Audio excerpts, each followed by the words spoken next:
বিরলে Rajarampur union জামায়াতের কর্ম ও সুধী সমাবেশ অনুষ্ঠিত। দিনাজপুরে বিরল উপজেলার 12 নম্বর রাজারামপুর ইউনিয়ন জামায়াতের কর্মী ও সাধারণ সভা অনুষ্ঠিত।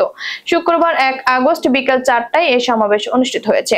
ইউনিয়ন সভাপতি মোহাম্মদ রফিকুল ইসলামের সভাপতিত্বে অনুষ্ঠানে প্রধান অতিথির বক্তব্য রাখেন উপজেলা জামায়াতের ইসলামীর আমির হাফেজ আব্দুর রশিদ। এ সময় তিনি বলেন, আগামীতে দুর্নীতি ও চাঁদাবাজ মুক্ত দেশ গড়তে জামায়াতের দাঁড়িপাল্লায় ভোট দিন।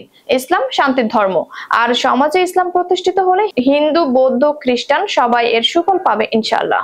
বিশেষ অতিথি হিসেবে বক্তব্য রাখেন উপজেলা শ্রমিক কল্যাণ ফেডারেশনের সভাপতি মোহাম্মদ নাজমুল ইসলাম, উপজেলা কর্ম পরিষদের সদস্য মোহাম্মদ হায়দার আলী, উপজেলা শ্রমিক কল্যাণ ফেডারেশনের সেক্রেটারি মোহাম্মদ সেলিম রেজা এবং 2 নম্বর ফারাক্কাবাদ ইউনিয়ন জামায়াতের সভাপতি কামরুজ্জামান রাসেল।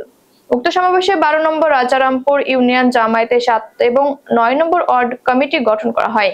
এ সময় আরো উপস্থিত ছিলেন অত্র ইউনিয়ন জামায়াতের সেক্রেটারি মোহাম্মদ আনোয়ারুল ইসলাম, যুব বিভাগীয় সেক্রেটারি আব্দুল কায়ুম সহ অত্র ইউনিয়নের অন্যান্য দায়িত্বশীল বৃন্দ।